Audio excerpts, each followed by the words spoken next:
प्यारे बच्चों, नमस्कार। कैसे हो आप सब? कैसी आप सबों की एनर्जी? तो बच्चे, आज के इस क्लास लेक्चर में हम लोग बात करने वाले हैं मोल कॉन्सेप्ट का। मोल अवधारणा, आखिरकार मोल अवधारणा है क्या, मोल कॉन्सेप्ट क्या है, इसको आज के क्लास लेक्चर में हम लोग सीखेंगे। उससे पहले यदि आप हमारे इस वीडियो को देख रहे हैं और हमारे चैनल पे पहली बार आए हैं, हमारे चैनल को लाइक करें, सब्सक्राइब करें और इसे शेयर करें।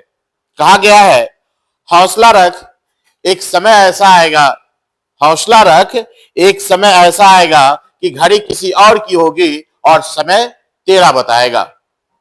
तो चलिए बच्चों, आज के इस क्लास लेक्चर में हम लोग शुरू करते हैं। जैसा कि आप देख पा रहे हो, जो थंबनेल लगा हुआ है, मोल कॉन्सेप्ट यानी कि मोल संकल्पना, जिसे आप मोल अवधारणा भी कहते हो।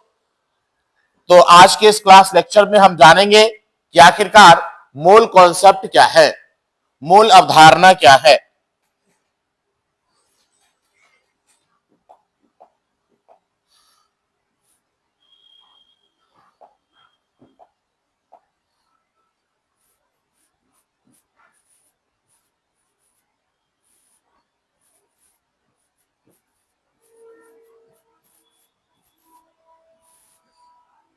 आज का जो टॉपिक है आपका है मोल कॉन्सेप्ट।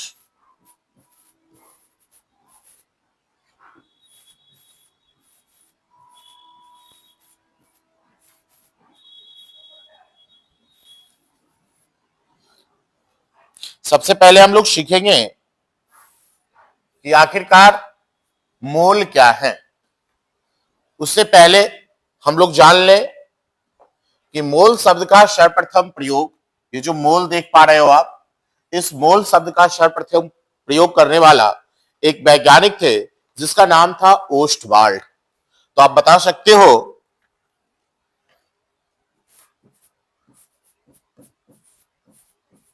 मोल शब्द का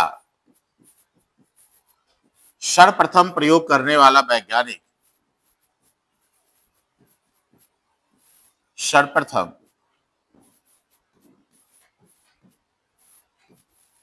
प्रयोग करने वाला वैज्ञानिक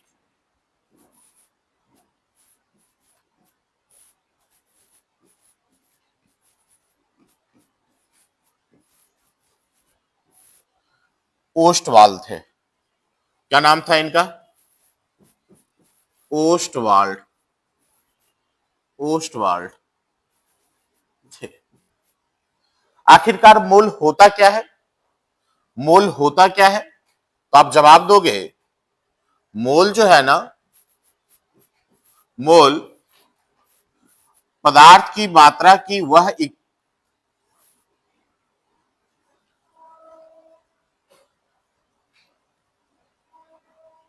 मोल जो है वो क्या है? पदार्थ की मात्रा की इकाई होती है।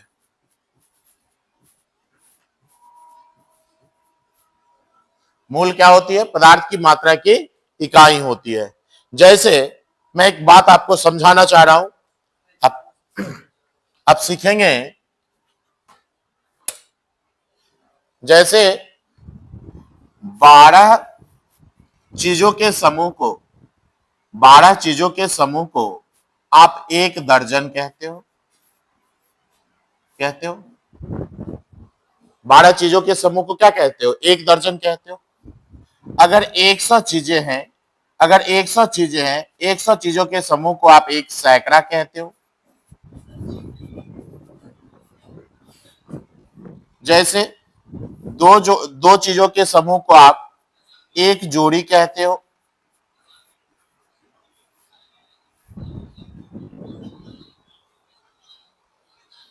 बारह पदार्थों के समूह को क्या कह रहे हो आप? एक दर्जन। 100 चीजों के समूह को आप क्या कह रहे हो? एक सैकड़ा। उसी प्रकार दो चीजों के समूह को आप क्या कह रहे हो? एक जोड़ी।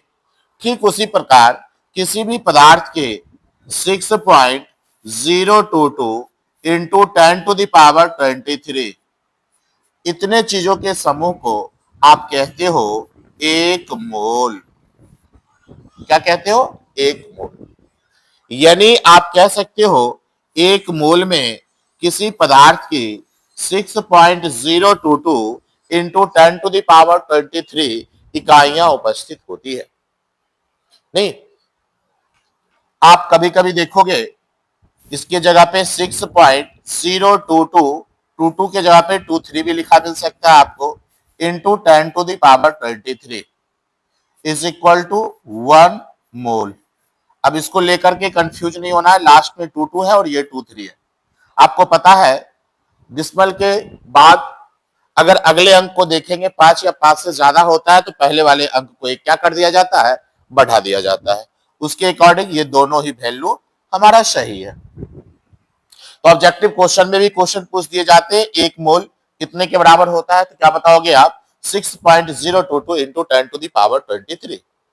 यानी जिस प्रकार 12 चीजों के समूह को आप एक दर्जन कह रहे हो, 100 चीजों के समूह को आप एक सैकड़ा कह रहे हो, 2 चीजों के समूह को आप एक जोड़ी कह रहे हो, उसी प्रकार इतने चीज यानी 6.022 इंटू 10⁻23 इतने के समूह को आप एक मोल कहोगे। अगर इसे सामान्य रूप में लिखें तो जरा देखो सामान्य रूप में क्या हो सकता है, ये देखना जरा। 6.022 इंटू 10⁻23 इस पे कितने जीरो आ जाएंगे, 23।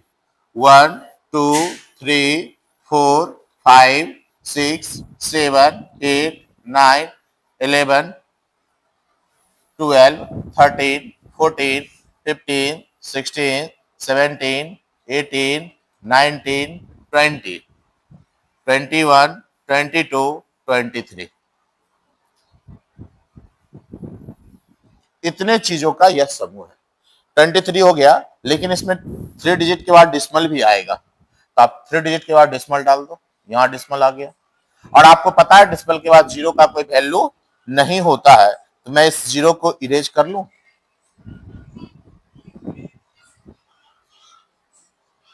तो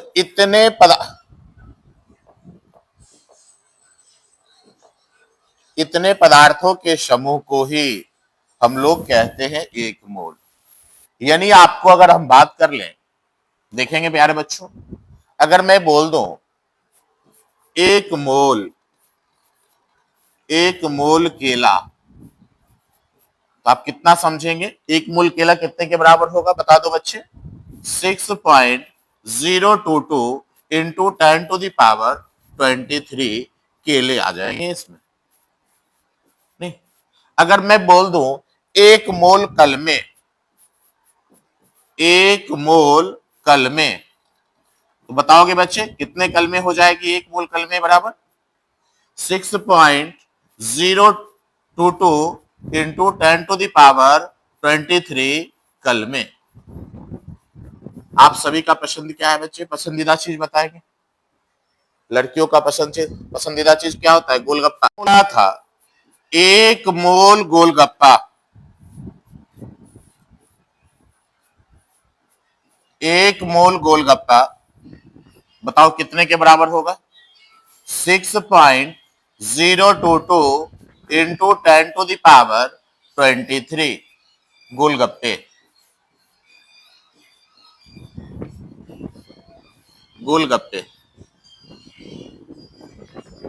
ना, अगर अब लड़का कह रहा है कि सर ये तो लड़कियों का फेवरेट है गोलगप्पा,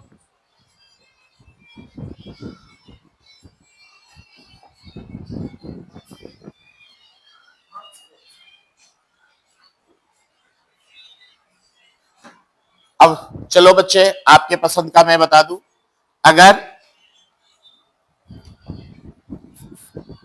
एक मोल, क्या पसंद है बच्चे बताओ, रसकदम, एक मोल रसकदम बताओगे, एक मोल रसकदम कितने के बराबर होगा, यानी 6.022 इंटू 10⁻20 रसकदम।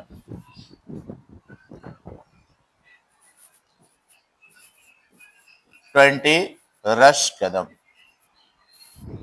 यानी यदि आप इतने रसकदम को काउंट कर लो तो आप कह सकते हो कि हमने एक मोल रसकदम को काउंट कर लिया है। तो उम्मीद करते हैं मोल क्या है, ये बातें आखिरकार आपके समझ में आ ही गई होगी। तो चलो मैं एक इसका डेफिनेशन बतला दूं, तो आप बोल सकते हो। फाइनली मैं इसके डेफिनेशन की ओर चलता हूं। मोल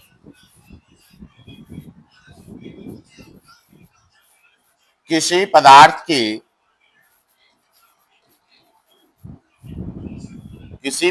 की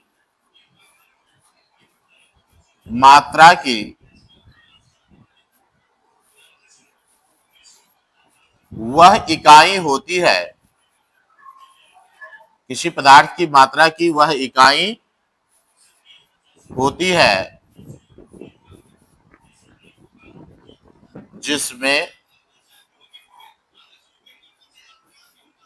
जिसमें उस पदार्थ की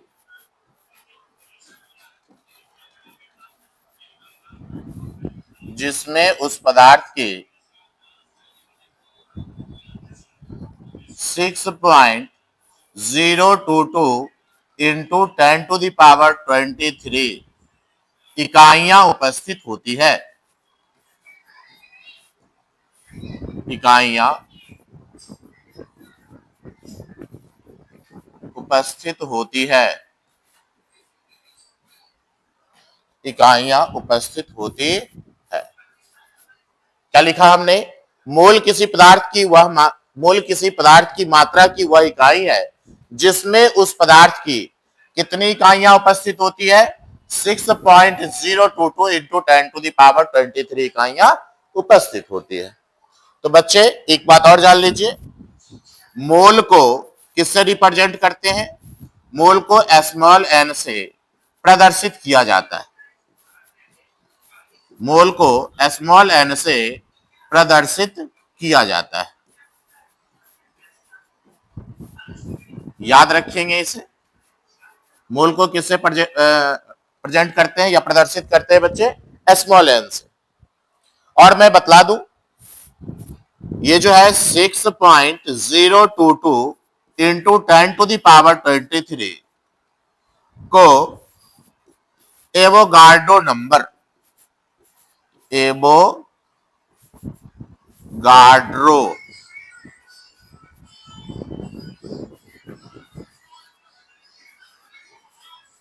एवोगाड्रो नंबर, आप इसे आवोगाद्रो संख्या भी कह सकते हो। क्या कह सकते हो? आवोगाद्रो संख्या। आवोगाद्रो संख्या। आवोगाद्रो संख्या को किससे रिप्रेजेंट करते हैं? देखो, एवोगाड्रो नंबर को किससे रिप्रेजेंट करते हैं? ए से। नंबर को किससे रिप्रेजेंट करते हैं? एन से। और एवोगाड्रो नंबर है तो ए से। इस प्रकार आप एन का मतलब क्या होता है? Avogadro number. तो 6.022 इंटू 10⁻23 को एवोगाड्रो नंबर यानी अवोगाद्रो संख्या Na से प्रदर्शित करते हैं।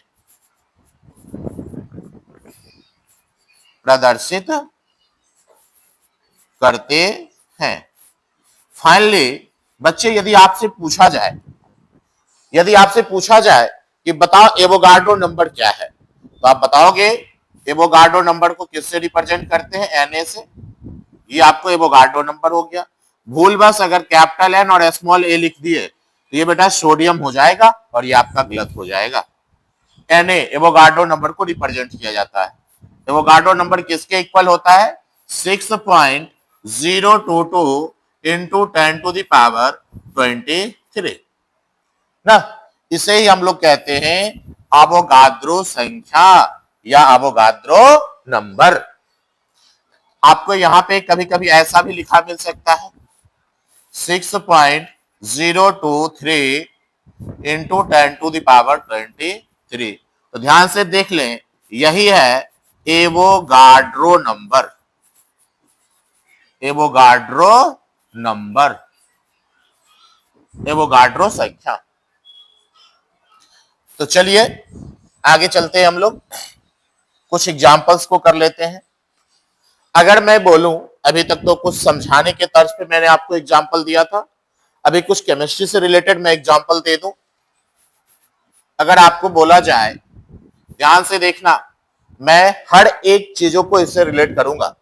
अगर आपको बोल दे 1 मोल हाइड्रोजन परमाणु, 1 मोल हाइड्रोजन परमाणु, इसका मतलब आप क्या समझोगे? मैंने अभी अभी बताया, अभी तक मैंने कुछ एग्जाम्पल्स के जरिए आपको सिखलाने का प्रयास किया था, लेकिन अभी मैं उस एग्जाम्पल को दे रहा हूं जिसे आपको पढ़ने हैं, आपको सीखने हैं। इट मीन्स केमिस्ट्री से रिलेटेड कुछ एग्जाम्पल्स को आप सीखेंगे, देखेंगे और उससे जानकारी को ग्रहण करेंगे। तो मैं बता दूं, 1 मोल हाइड्रोजन परमाणु का मतलब होता है 6.022 इंटू 10⁻23 हाइड्रोजन परमाणु। हाइड्रोजन परमाणु। अगर आपको बोल दे 1 मोल CO2 अणु, 1 मोल CO2 अणु,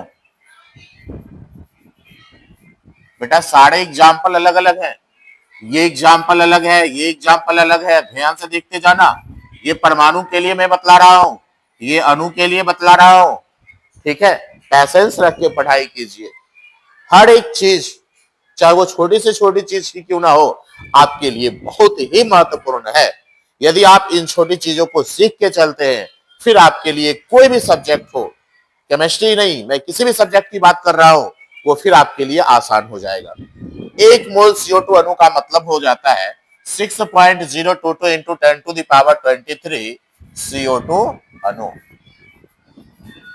अगर मैं बात कर लूं 1 मोल क्लोरीन आयन, अब मैं देखो आयन की बात कर रहा हूं, मैंने पहले अणु परमाणु की बात किया, फिर मैंने अणु की बात किया, अब मैं आयन की बात कर रहा हूं। तो इसका भी मतलब होता है 6.022 इंटू 10⁻23 किसके आयन है? क्लोरीन के आयन है ना। अगर मैं बात कर लूं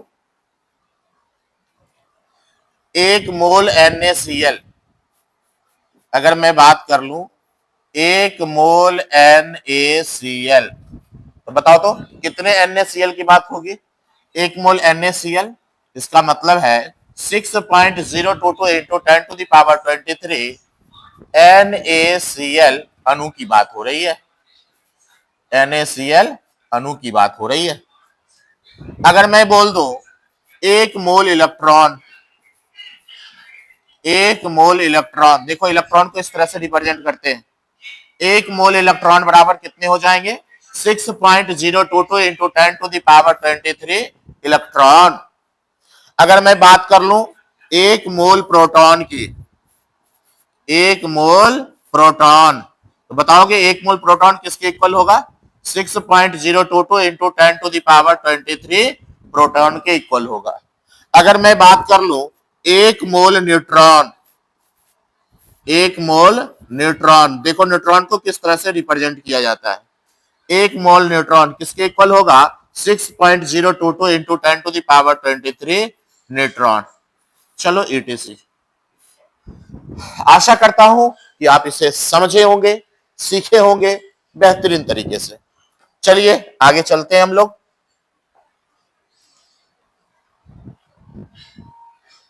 अब हम बात कर लें मोलर द्रव्यमान।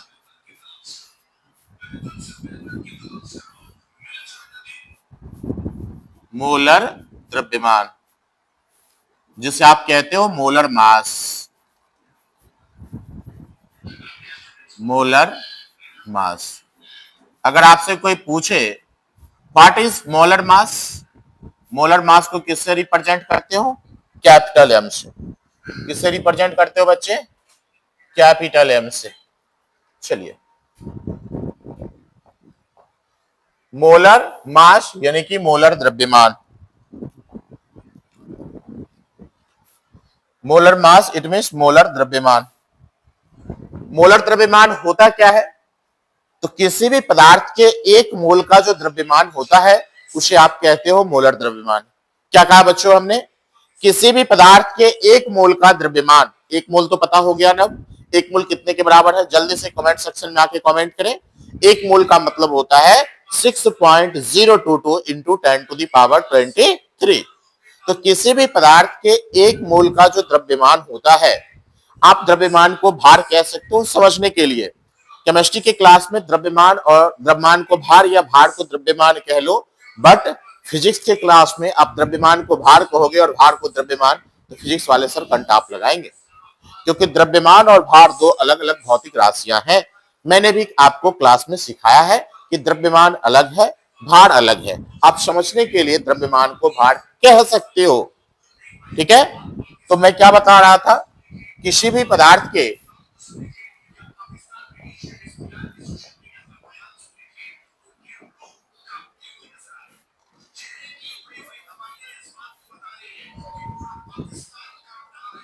कलर में चेंज कर लो।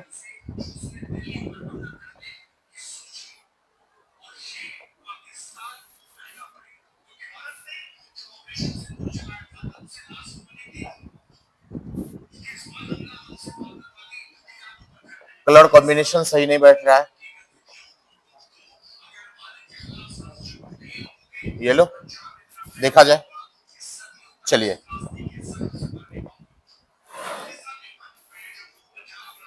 आ जाइए। तो मैं बता रहा था मोलर द्रव्यमान। मोलर द्रव्यमान क्या होता है बच्चे? किसी पदार्थ के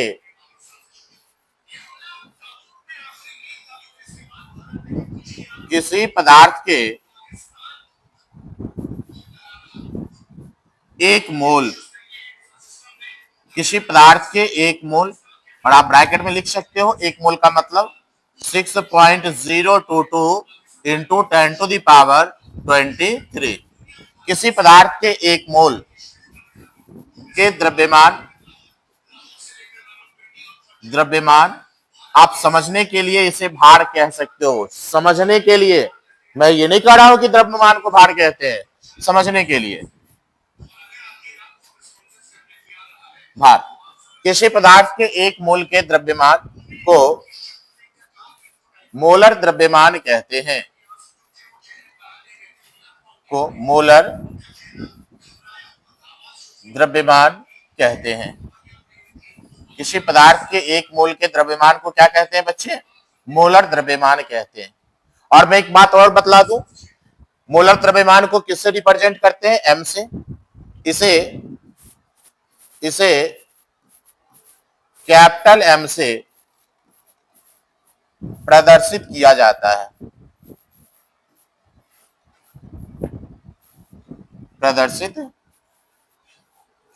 है, किससे प्रदर्शित करते हो बच्चे? कैपिटल एम से।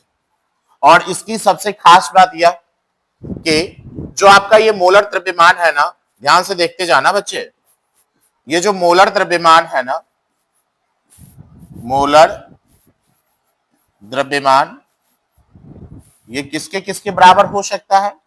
मोलर द्रव्यमान जो होता है ना, परमाणु भार,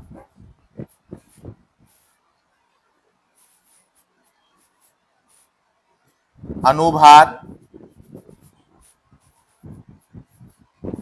या सूत्र भार के बराबर होता है। पता है ना, आयनिक यौगिकों के लिए अनुभार नहीं बोलते हैं। आयनिक यौगिकों का जो अनुभार होता है, क्या लिखा मैंने? मोलर द्रव्यमान, परमाणु भार, अणुभार या सूत्र भार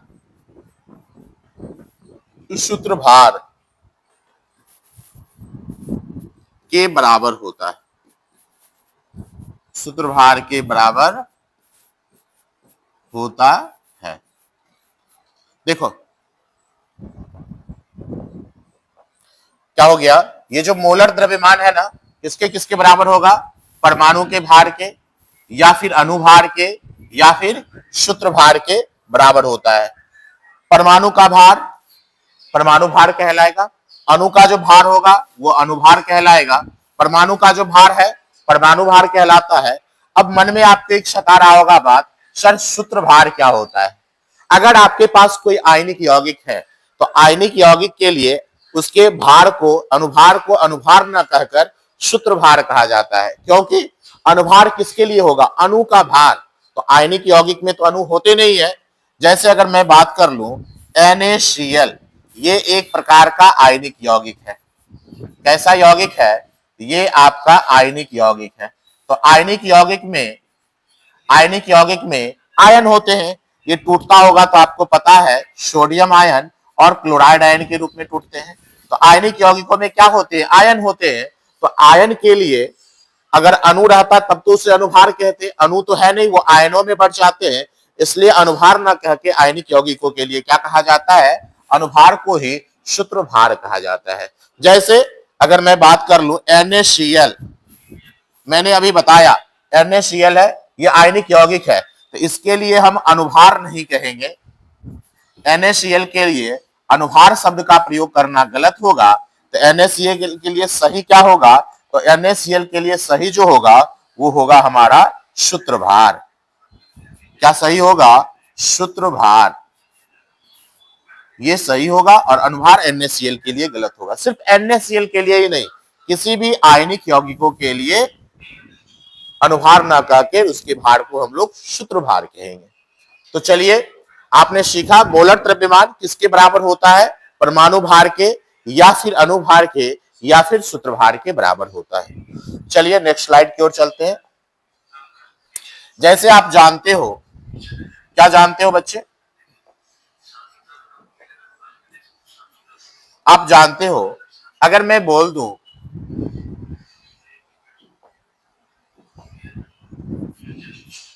एक मोल परमाणुओं का भार, एक मोल परमाणुओं का भार, एक मोल परमाणुओं का भार बराबर क्या होता है? एक मोल परमाणुओं के भार को क्या कहते हैं हम लोग? परमाणु भार कहते हैं। बच्चे ये बहुत ही इंपॉर्टेंट है, गौर से देखिएगा इसे। परमाणु भार, और अभी अभी आपने पढ़ा परमाणु भार किसके बराबर होता है? मोलर द्रव्यमान के बराबर होता है। आप इसे मोलर द्रव्यमान भी कह सकते हो। आप इसे मोलर द्रव्यमान भी कह सकते हो। क्या कह सकते हो? मोलर द्रव्यमान। उसी प्रकार आप कह सकते हो एक मोल अणुओं के भार को क्या कहोगे बच्चे? एक मोल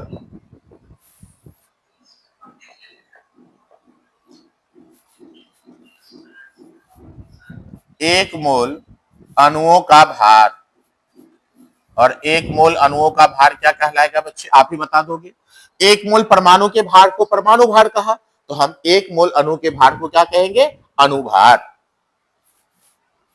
आप इसे कहोगे अणुभार। और ये भी किसके बराबर हो सकता है? मोलर द्रव्यमान के बराबर हो सकता है। किसके बराबर हो सकता है? मोलर द्रव्यमान।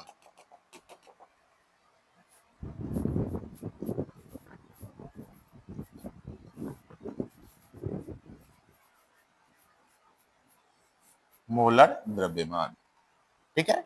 उसी प्रकार एक मोल आयनिक यौगिकों का भार, अभी अभी जस्ट सिखाया था मैंने, आयनिक यौगिकों का भार, एक मोल आयनिक यौगिकों का भार। आयनिक यौगिकों के भार को क्या बोलते हैं? अनुभार? जी नहीं, मैंने क्या सिखाया? सूत्रभार। तो आप इसे कहेंगे सूत्रभार।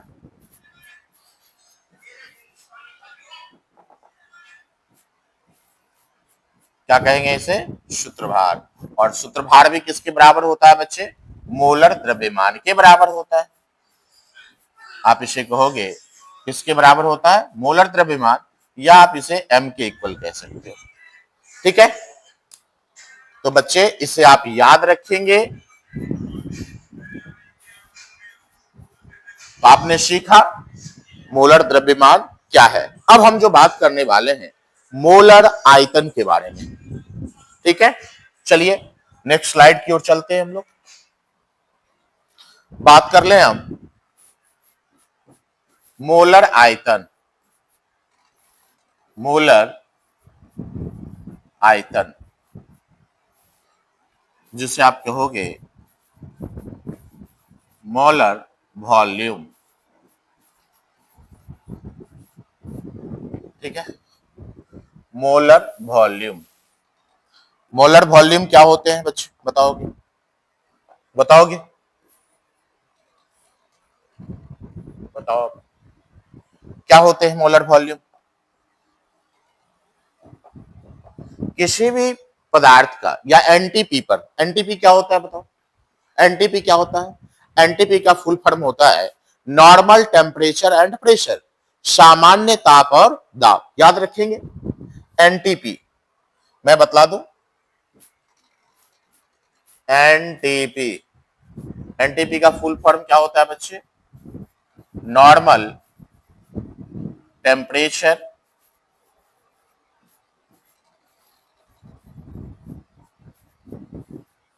Temperature and pressure.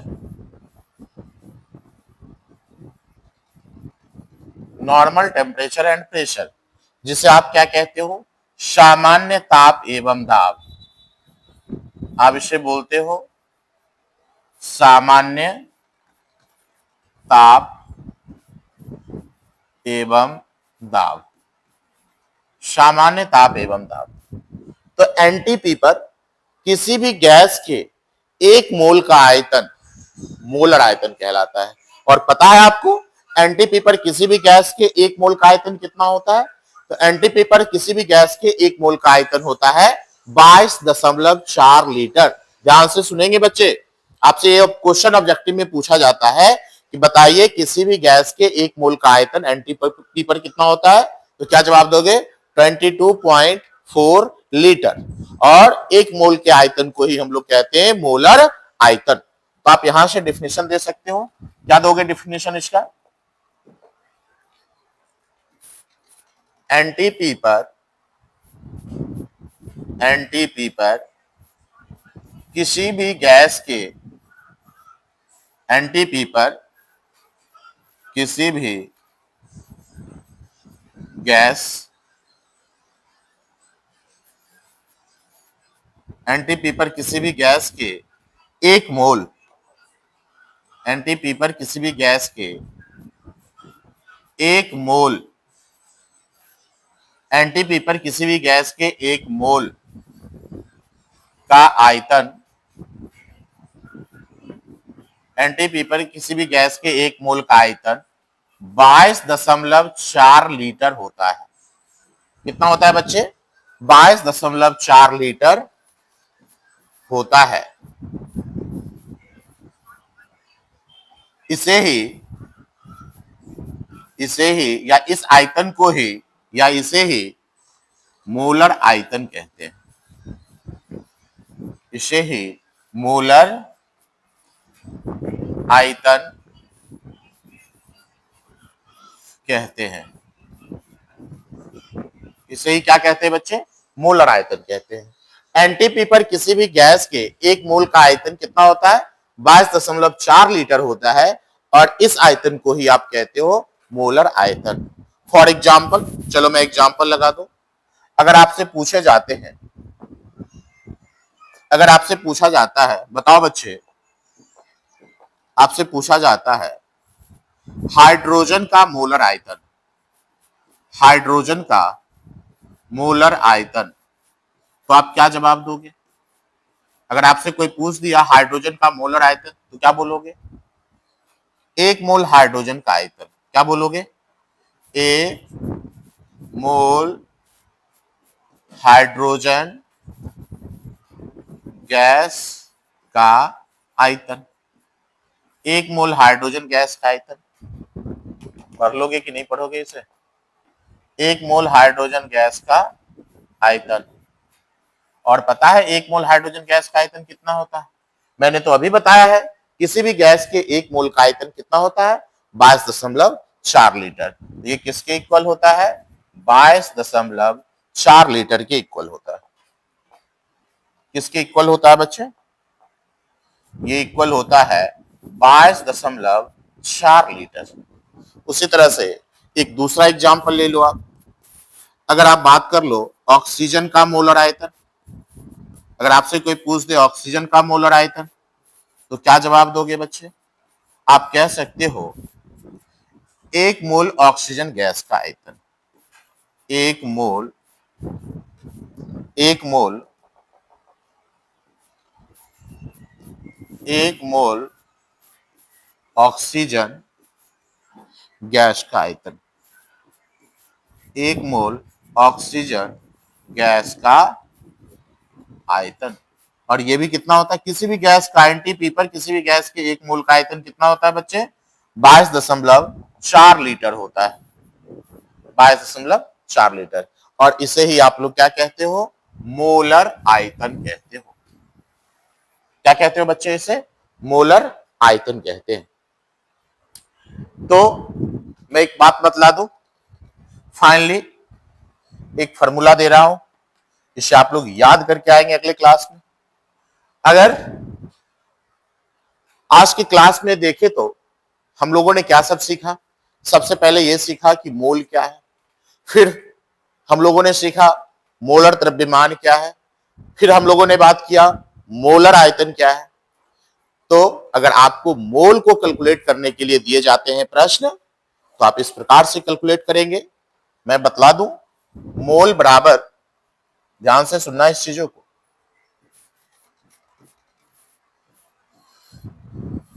मोल बराबर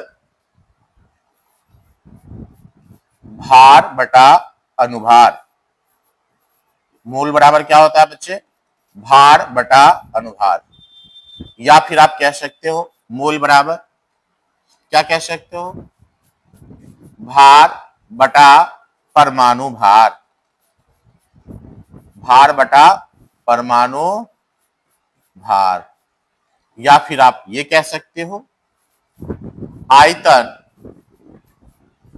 बटा 22.4, 22.4। और ये आयतन को किस में लेंगे बच्चे?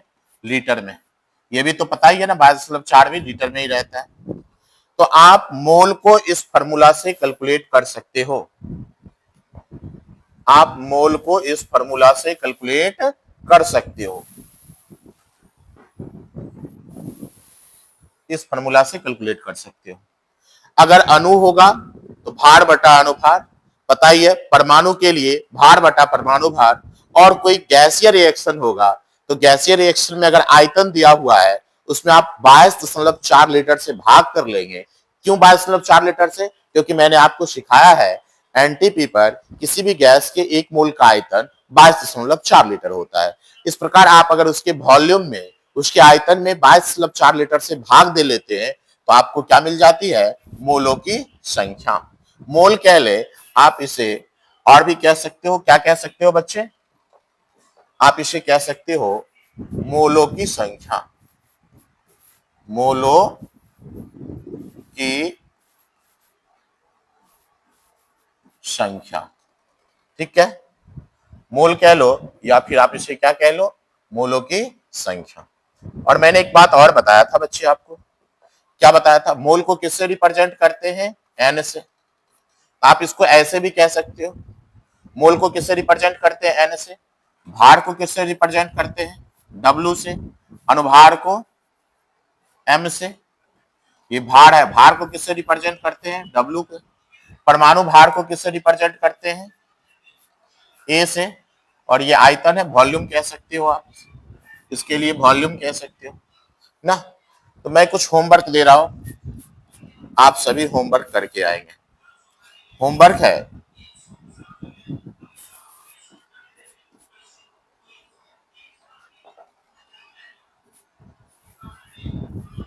18 ग्राम H2 में मोलों की संख्या ज्ञात करें।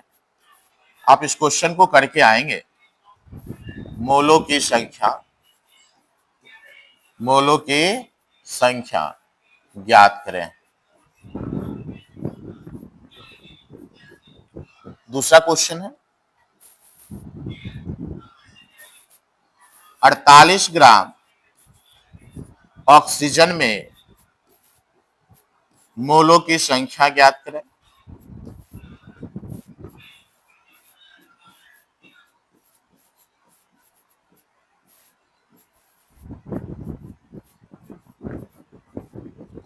क्या एक और क्वेश्चन दे दूं? चलो एक क्वेश्चन और दे रहा हूं। 40 ग्राम सोडियम में मोलों की संख्या बताना है आपको।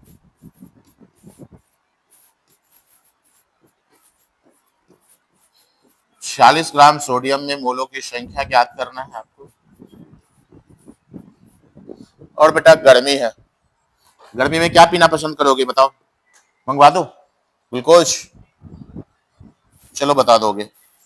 360 ग्राम ग्लूकोज में मोलों की संख्या।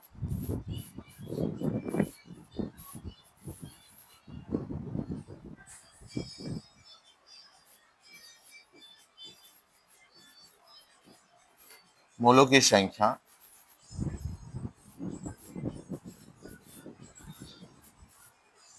ज्ञात करना है आपको। तो आशा करते हैं आप हमारे इस SW को करके आएंगे। तो फिर हम मिलते हैं नेक्स्ट वीडियो में। तब तक के लिए गुड बाय, जय हिंद, जय भारत।